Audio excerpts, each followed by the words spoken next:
Yeah, this what they want. They want to see hitters. They want to see trap stars. They want to see robbers. They want to see killers. Off the record, powered by Amadeus. They just want to see me and my niggas. OTR's in the building. Let's do this. Yeah, this what they want. They want to see hitters. They want to see trap stars. They want to see robbers. They want to see killers. Off They the just want record, to see powered by me and my Amadeus. niggas. How we living? Hey. All right, OTR listeners, we're back with another one. This episode is called How to Love from the Outside. And what's special about this episode is that it's a three-parter. So in the first part, Warren and I are just going to be chopping it up, sharing our personal views and experiences regarding this particular conversation. In the second part, y'all are going to be hearing from Cindy. And Cindy's going to share with us what she's gone through and is still currently going through regarding this particular conversation. In the third part, y'all are going to hear from Stacy. Stacy's going to share her personal views and experiences regarding this conversation. It's going to be lit. You guys are going to enjoy it. Take a listen. OTR, you already know what it is.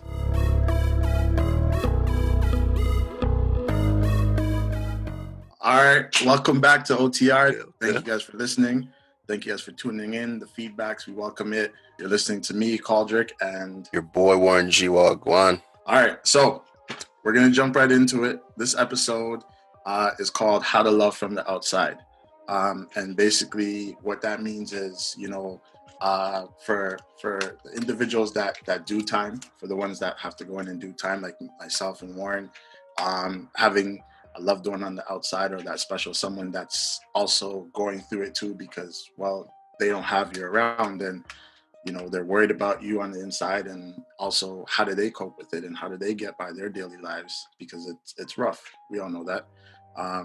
So yeah, we're just going to tap into that a little bit. But to get started off, Warren, let's kick right into it. All right. So this is a deep episode, guys. I'm sure a lot of people can relate to this particular topic. There's a lot of people that end up locked up throughout the year, but what we don't see is the people behind those people, So to start things off, Caldrick, have you ever had somebody on the outside waiting for you? And how'd that make you feel? I have, and I haven't, like it was, actually, no, you know what I have? Now I'm going back to remembering it. I have on numerous occasions. One of the most craziest ones was when the mother of my second daughter, she was actually pregnant while I was on the inside. And the baby shower was coming up because I got sentenced in July. The baby shower was shortly after that. I don't remember exactly what date, but she was due like October, November. And here I am getting sentenced for like 2 years, Mm-hmm. So it was pretty fucked up because my first daughter's mom, we never really saw eye to eye and stuff like that. So it wasn't an ideal situation. So I ended up, when I got the call that she was going into labor, I was in Kitchener at the time. So I had to drop off some people and then fly from Kitchener down to Toronto, and I missed the birth, right? So I said to myself that I would be there for the birth of my next child, which now I'm sitting in the bin trying to figure out how that's going to happen. So that was rough, and she was going through a lot. She had to pretty much put together the baby shower without me. It was stressful because my mom wanted to help out and her mom was helping out as well, and both our mothers bumped heads and created a huge conflict, and she was just going through a lot. You know what I mean? And then she was like, oh, I'm going to get a life-size cardboard cutout of you to put in the baby shower. And I'm like, wouldn't that just make things worse? You know what I mean?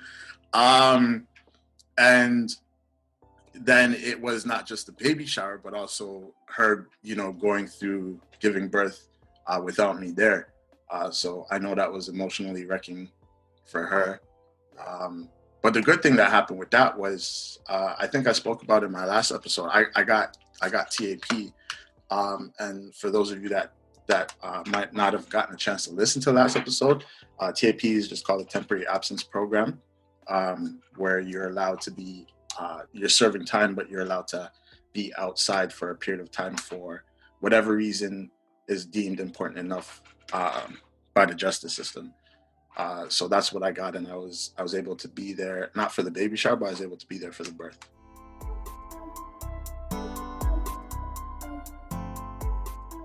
I'm gonna ask you the same question, man. Have you been in that situation where you had a loved one on the outside or a special somebody while you were doing your time, and what was that like for you? What was that like for the other person, if you can imagine? Because we can only imagine, right? Right, right. For me, obviously, yeah, like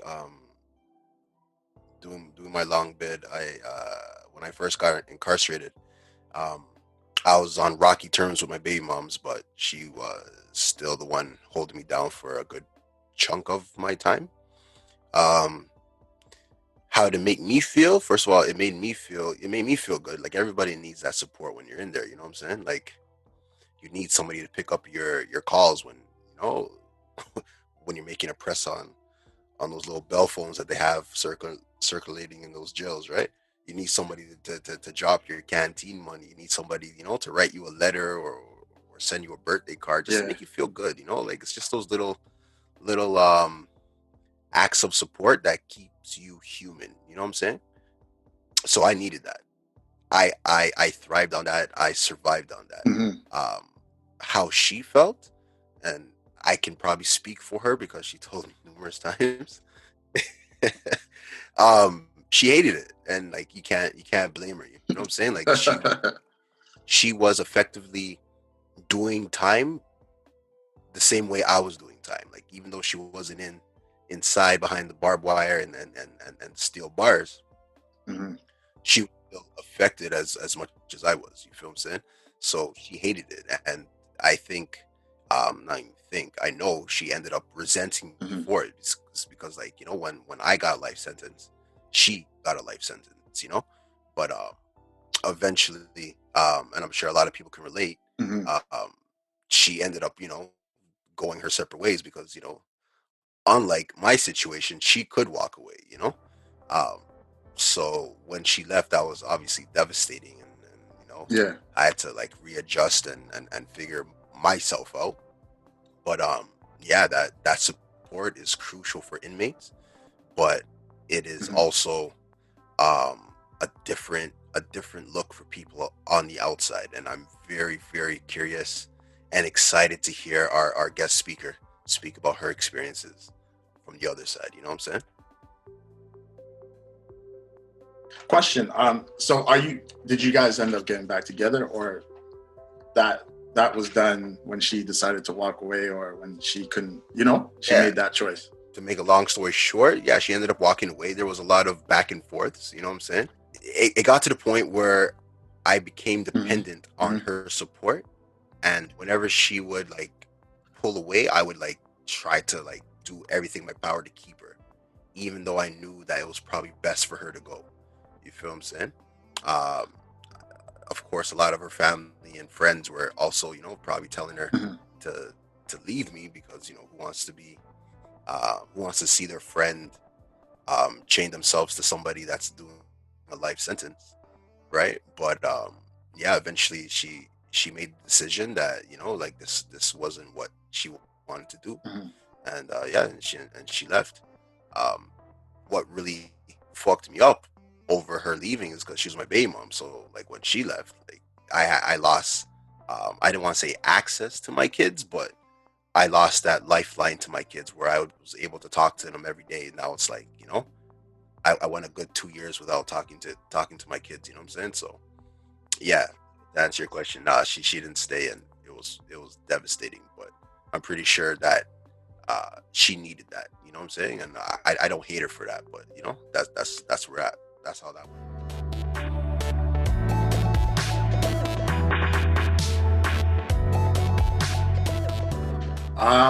Shit. Yeah, that's crazy. Sometimes they really do go through it. I mean, it is kind of hard because for me, I remember when I'm on the inside, like I know I can say to myself, I can imagine it's a little rougher because I'm not around, but she gets to eat what she wants to eat. She gets to see her friends. She gets to speak to her friends anytime she wants, go to bed when she wants. Like she can watch her show. She can do all those things. So even though she's going through it, like I'm supposed to be going, like I'm going through it, I always felt like it's not as bad as how I'm going through it. You know what I mean? But maybe it's a different thought process for them. Maybe it's a completely different experience. So like I said, I could only imagine.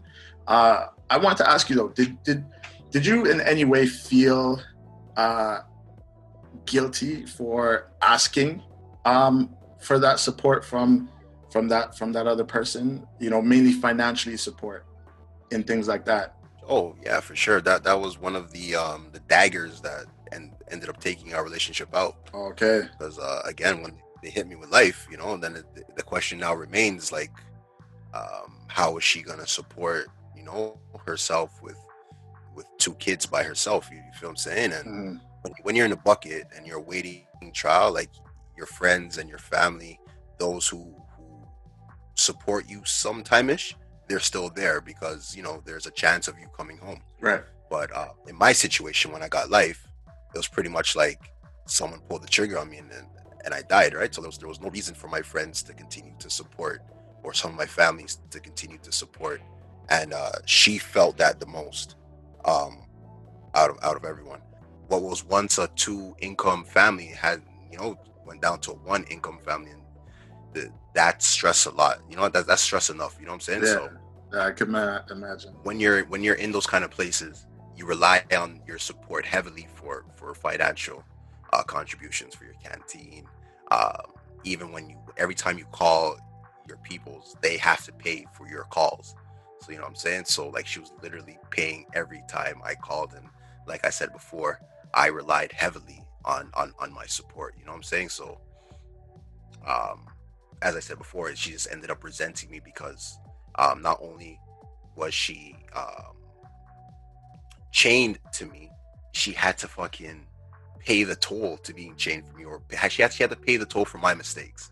You know what I'm saying? And I felt like an asshole for asking her. And there was times where I was just like, you know what, fuck it, I don't need anybody. I'm not gonna call you. I don't want your money. I don't da da da da. But it's just like either I will cave or she'll end up caving and coming to check me, and then it was a lot, you know what I'm saying. But to answer your question, for sure, man, for sure, I felt guilty, and again, that's what probably killed the relationship, 100%.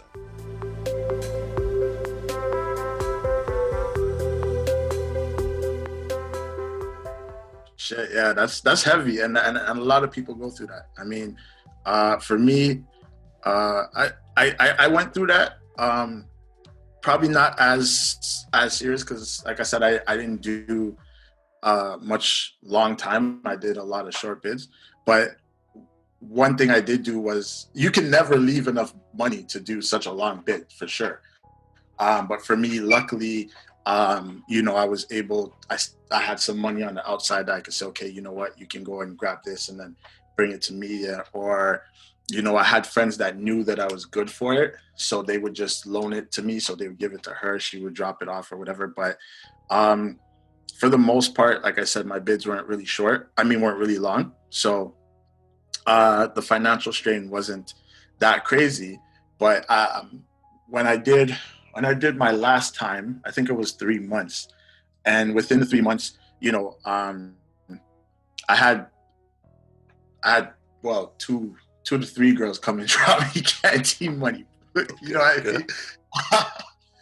But they were friends. They were supportive. I might get some backlash for this. But while I was in the bin, I know my dudes, my dudes, my niggas, they supported me and stuff like that, but not Right. to the extent of the women in my life did. You know what I mean? I did have one of my boys step up to post bail for me, which was pretty good. Another one gave my mom some money to give to my lawyer for the retainer fee. I appreciate that. But for the most part, that continuous support came from the women in my life, whether they were friends or they were closer than friends. That's who was coming to see me. That's who was dropping my canteen and stuff like that and whatever. But I ended up getting into an argument when I got out with my girlfriend at the time. I did my last little bit because I didn't understand why she ended up maxing out her credit card. She ended up maxing out her credit card, and I just didn't understand how that happened. She was like, "Well, you weren't here," and I'm like, "But what? It's not even like I was asking her to bring me like hundreds of dollars and stuff like that to my canteen and stuff. Like I didn't even ask her. She would come and visit and she would just drop her money and I'd be like, oh, thank you. I appreciate it. And then it's as if like before I went in, she was used to doing things a certain way and whatever, and I would mainly be supporting that financially. So it's like she kept up with that, but she financially couldn't keep up with that, so she started using her Right. credit card, and it was just so upsetting for me because I'm just like, you didn't have to do that. Like this, now your credit is in jeopardy because of this thing that you didn't have to do, and I didn't really see any of it. Um, but yet I still feel like I'm being blamed because you maxed your credit card when I was on the inside, which just didn't make any sense to me. But whatever, we ended up getting over it. So that's just my experience with that. It never really put a damper on any relationships that I did have. Um, yeah, just because, if I was doing a bid like you, probably more than definitely it would have, for sure. So I guess I was lucky on that end that it didn't happen. My main concern with the person on the outside was just, are they gonna be faithful? You know what I mean? That was probably my biggest concern. That's actually a really big topic. That's on the top of a lot of guys' minds in there. You know, like is your girl being faithful while you're inside, kind of thing. You know, and Yeah, and you got some dudes that they're just like, yo, when I know I'm going in, I get out of whatever situation I'm in right, with another girl because I just don't want to deal with it. I don't want to think about it. right. I remember I came out the bin one time, and I was in there for a bit, but I came out and my first daughter's mom said she was pregnant, but it was very questionable if she was pregnant for me, but she claimed that she was. Hmm. And then when I came out, a couple people started, coming up to me saying, yo, my baby mom's been pretty much fucking somebody else while I was in there. And I'm like, well, we're not together. That situation isn't like she's carrying my child, which is what's fucked up and what pissed me off for sure. 100% that upset me. But her entertaining another dude, that didn't really upset me because I wasn't in her life like that. You know what I mean? Right. So I could only imagine if I was in her life like that and she was pregnant with my kid, how upset I would have been. But that's usually a big thing on some dudes' heads. And I'll see a dude on the phone get some bad news, or one of his boys told him, oh, they seen his girl out talking to some next dude or seen her or something. And dude will get off the phone and come punch a nigga right the fuck out. Like, Yeah, just, sure. you know what I mean? Like, it creates like some crazy shit. Like, Mental anguish. yeah. It's crazy. A lot of guys go through that, man. It's not pretty, bro. Not Yeah, pretty, it's crazy. And you know what? We're gonna wrap it up. But another thing too for me is I'm actually interested in knowing what it's like for a female to do time, bro. and then have her do it on the outside. Okay. What they go through and stuff like that. Like, you know what I mean? It's deep. It's very interesting. We could jump into so many different areas of this particular subject. So maybe we might do a part 2 of this. Yeah, I think we should. I think I have a couple people that can actually speak on that topic. Right. For sure. Definitely looking into doing a part 2 for that. But we're gonna wrap it up for now. For all the listeners, comments, questions, anything, just hit us up. You know what I mean? You know what it is. OTR. We're out. Warren. You're listening to OTR, Voices from the Inside Out. Hit us up on Instagram at Amadeus TO. So at Amadeus, AMADEUSZTO. Or you can email us at otr@amadeus.ca.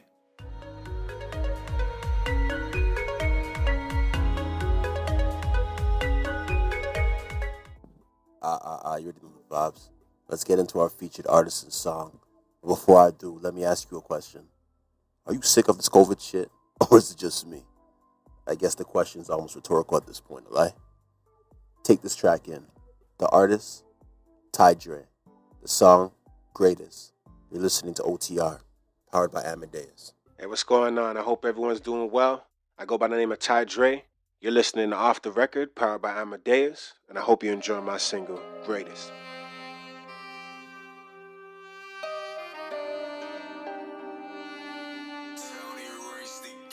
am, I'm out here getting faded. Crazy when my vision's not created.